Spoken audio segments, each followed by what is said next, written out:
Hello, here I present to you my creative critical reflection. I'm the director and the cinematographer of The Midnight Ride. And before we get into the questions, let me just explain a little about the movie that our group made. The Midnight Ride is about a boy named Jason who encounters a ghostly figure while riding his bike towards an abandoned playground. And when he encounters the ghostly figure says he needs help finding his way back home.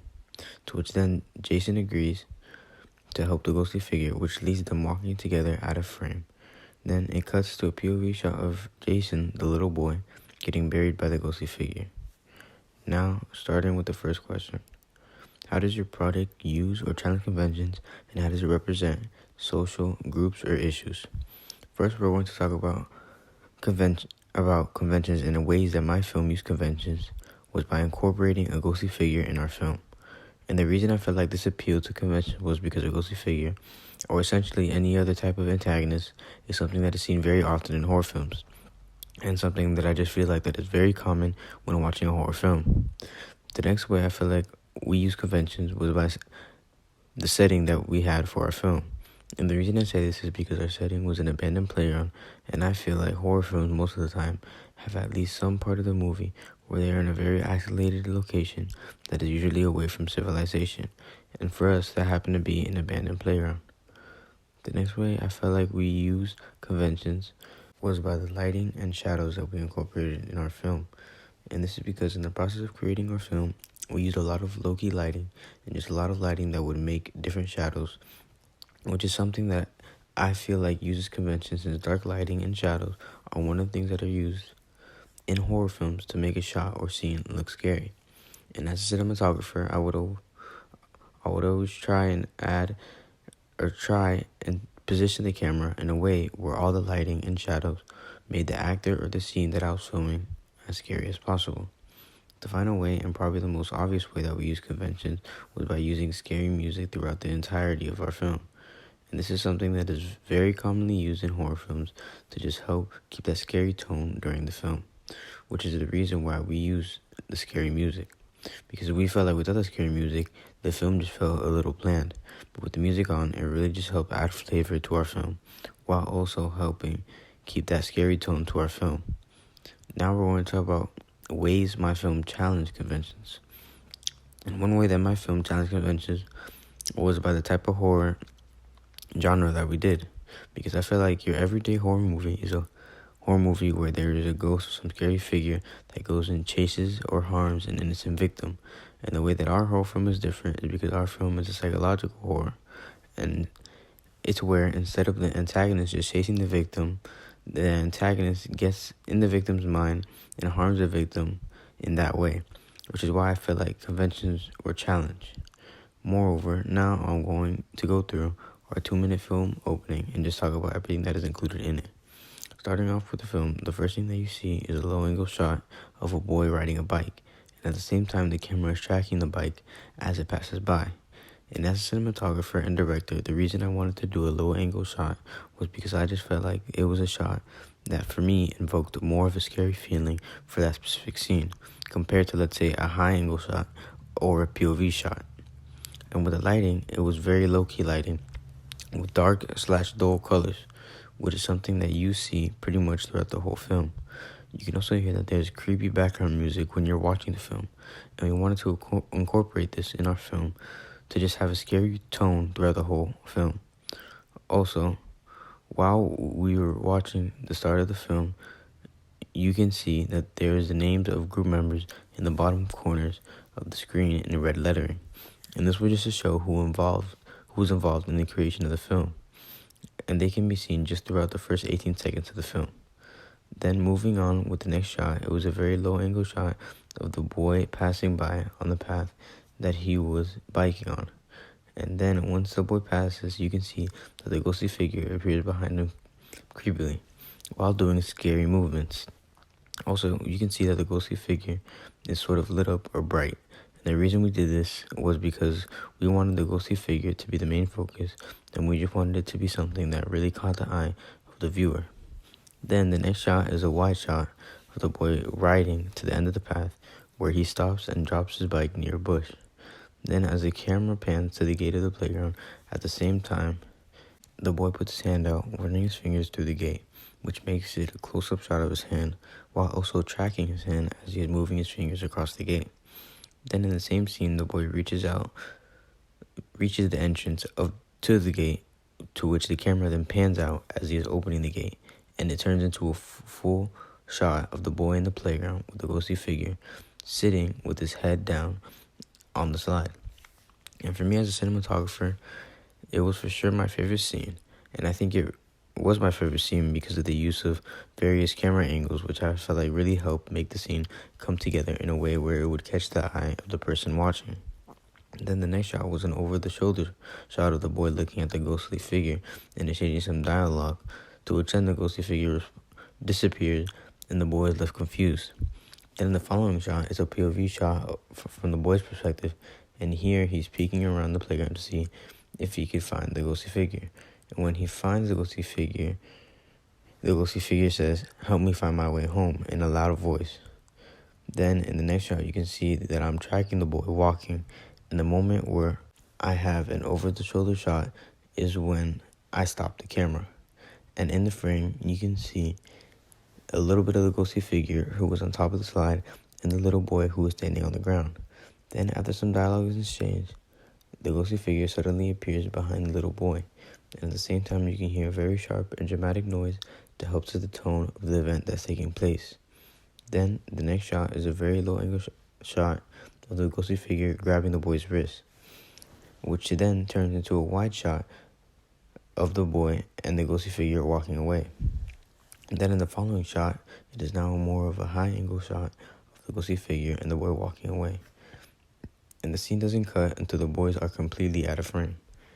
Lastly, in the final shot, it's a POV shot of the little boy getting buried by the ghostly figure. And when the film cuts to the shot, you can also hear that there's a sudden change in music, with it being more sad. And this was just done to enhance the message of the event that was occurring, so people understood that this was something sad that was happening. And finally, the last thing that you see in the film is the title of the film in red lettering, which takes up most of the screen, which is The Midnight Ride. An inspiration that I got for my film was watching movies and films like Thanksgiving and Night Swim. And what I obtained from these two trailers or teasers and their film openings was just how they had it set up, kind of how they had like all their clips and what they showed set up. And also one thing that I got inspiration was their credits. And here in these films, I realized that they used a lot of red lettering in their credits. And I also took inspiration on how they position their title and how they position, certain thing, so we could then implement it in our film. So our film had the ability to, try making it look professional. And with the credits, we started off by putting them at the beginning of our film. And when we showed our instructor, Miss Marquis, our film and how the credits were at the beginning, she said that she preferred it to be at the end, since that is usually how it's done. And she felt like it was kind of odd at the beginning of our film. Then, after she reviewed it a second time, she realized that the time was too long for our film and decided for us to put it back at the start of our film. But this time, she showed us how to do it in a way where it looked more put together and where it looked more fit to be in our film, which is an idea that I liked and an idea that me and my editor discussed and the idea that we implemented in our film, in our final cut. Now let's move on to the social issues, with the first being the harming of a child or abuse of a child. And the reason I mention this social issue is because in the film you can see that there's a little boy that is getting followed by a paranormal figure. Then the boy meets the paranormal figure at the playground, and the figure grabs the boy's arm and starts taking him out of frame. Then the film cuts to someone getting dirt poured on, which you can infer is the boy because of the scene where he got taken away. And for me, this is harming of a child, because if you can infer that the boy is getting buried, then you can most likely infer that the boy got killed or harmed in some way, shape, or form. The next social issue that is presented in my film, which also kind of ties in with child abuse, is violence. And here you can obviously see it when you can infer the boy is getting buried. Finally, the last social issue that is being presented in my film is exploitation. And for those of you that don't know what exploitation is, it involves taking advantage of someone's vulnerability through deception and force to gain some advantage over that person. And in my film, this can be seen when the figure grabs the boy's arm and takes him away by force. And the reason the figure is able to do this is because of the boy's vulnerability. Additionally, after doing some research, we came to the conclusion that the target audience was females between the ages of 15 to 25 that like the feeling of being at the edge of the seat or wondering what's going to happen next, and people who really like feeling that sense of fear, and people that like surprises or plot twists. Now, moving on with the second question. How does your product engage with audiences, and how would it be distributed as a real media text? Before I get into this question, I'm just going to give a recap on my target audience, which is male or female, but more towards females between the ages of 15 to 25 that like the feeling of being at the edge of the seat, like wondering what's going to happen next, and like having a strong sense of fear instilled in them. Now, moving on with the question.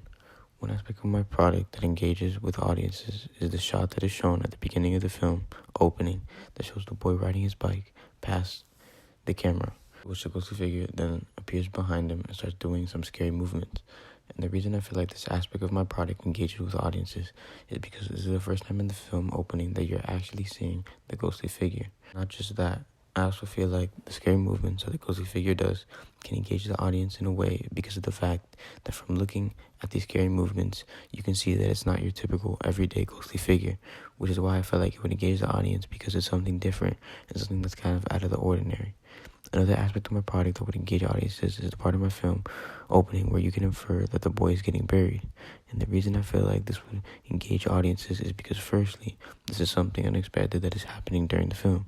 But secondly, this is also something that would make the audience wonder and something that would make the audience ask themselves questions like, is the boy really dead? Where did the ghostly figure take the boy? Or where did the ghostly figure, or what did the ghostly figure do to the boy? Which is why I feel like it can engage with audiences.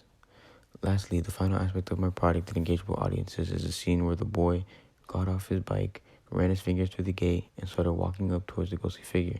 And the reason I felt like this engages the audience is because in our film opening, this is the first time you can really see the setting of the film and just everything that's in it. Which is why I feel like it engages the audience, because at least for me, if I was the audience, I would want to know or be curious about the setting of the film and how it looks like, since that is the place where most of the events are going to be taking place. Moreover, now I will talk about how my product will be distributed as real media text. The platform where my film would be distributed would be YouTube. And this is because I feel like YouTube is a very big platform where other people collaborate. Not just people that make film, but also people that make other types of videos. Which is why I feel like it'd be a good place, because you know that thousands of people are on YouTube, and YouTube is easily accessible, which would help my audience find the film easier. And to market the film, I would be creating Instagram and TikTok accounts.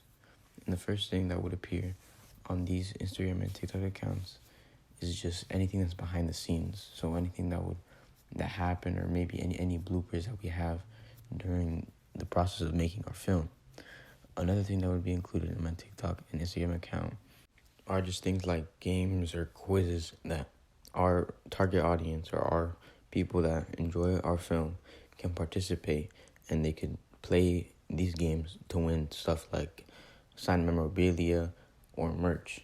Another thing that I would include in my TikTok and Instagram are just various movie teasers where our viewers or our target audience can kind of just get a gist of what is happening in our films, and just so they could see the type of horror movies that we create. And one way that we can fund our film distribution is by creating a raffle to win an Xbox or an iPhone. But the thing is, to have an entry in the raffle, you have to do it by buying some type of merchandise from our online stores. And here in this raffle, you are allowed to have as many entries as you want. So it just depends on how much merchandise you are willing to buy to get as many entries you want in the raffle. And I felt like this is a good idea to fund our film, because I feel like some people would want to win these prizes really badly, which would make them buy a lot of merchandise, and in turn would make us a lot of money. Then another way that we could fund our film distribution, and probably the most obvious way we can do it, is by creating a GoFundMe, which is a platform where people, in our case, our supporters, can easily donate money. Additionally, I can distribute my film worldwide by trying to get the film into various film festivals outside of the United States, preferably Europe. And here at these film festivals, I can try acquiring a distributor so he or she can help me distribute my film to the whole world. Another way that we could distribute our film worldwide is by putting our film in many different languages so a wide variety of people across the globe can understand them. Now, moving on with the third question, and that's how did your production skills develop throughout this project? And to start with this question, I just wanted to say that it wasn't just my skills that developed, but also the skills of my group as a whole. And I just felt like that during this filmmaking journey, we really grew and excelled together as a group. And I think it's mainly because that every time we failed or did something wrong, we all collaborated together to solve the issues and just to find the root of our problems, while at the same time coming together when we had these issues figured out and really doing our best to get the maximum success out of our problems and turning them into something great, which is what we did and what we felt like our group did during this film. Also, I felt like this film project wasn't just about capturing a story. I felt like it was more about capturing the evolution of my filmmaking skills. And when I first stepped onto the set, I was really armed with enthusiasm and a basic understanding of cameras. But directing and filming really felt like a foreign language, and here's how my journey unfolded. The initial days were really rough, and framing shots really felt like a guessing game, and concepts like rule of thirds and leading lines really just swirled in my head as I looked through the camera, while at the same time trying to compose something that was visually appealing to look at. And also, directing actors was no easier, and my instructions were really hesitant and lacking that confidence that I needed to articulate my vision. But as the days turned into weeks, things started to really work in my favor, and trial and error really became my teacher. And by experimenting with different angles and focal lengths, I really developed a deeper understanding of camera language that I haven't before. And this included learning how to adjust the amount of zoom that I was using in my camera and learning how to adjust the movement of my camera when I was moving it around and doing different shots and scenes. And this just really helped me control the overall mood and pace that I was creating my film at. Also, directing became something that was more comfortable, and I honed in to my communication skills more, learning how to provide clear and concise instructions that empowered my actors to deliver their best performances, which in turn helped improve my film in the end. And by the climax of my project, I really felt like a sense of control emerged, and I can anticipate the needs of each scene, selecting appropriate camera movements and directing the actors to where I wanted them to be, and the things I wanted them to do, which in turn played into the film's visual storytelling. And directing transformed from a halting exchange to a really collaborative dialogue, guiding actors with the newfound confidence that really showed in my film. Also, each shot really just became a brushstroke that was carefully chosen to paint vivid pictures on the screen. And while this project really pushed me beyond my comfort zone, it made me learn and appreciate filmmaking while also making it something that I actually really enjoyed doing. And I leave this experience with not just my completed film, but with a sharpened mindset. And now I see the world through not just a director's lens, but also a cinematographer's lens, ready to translate these stories into captivating visuals and guide actors to deliver powerful performances.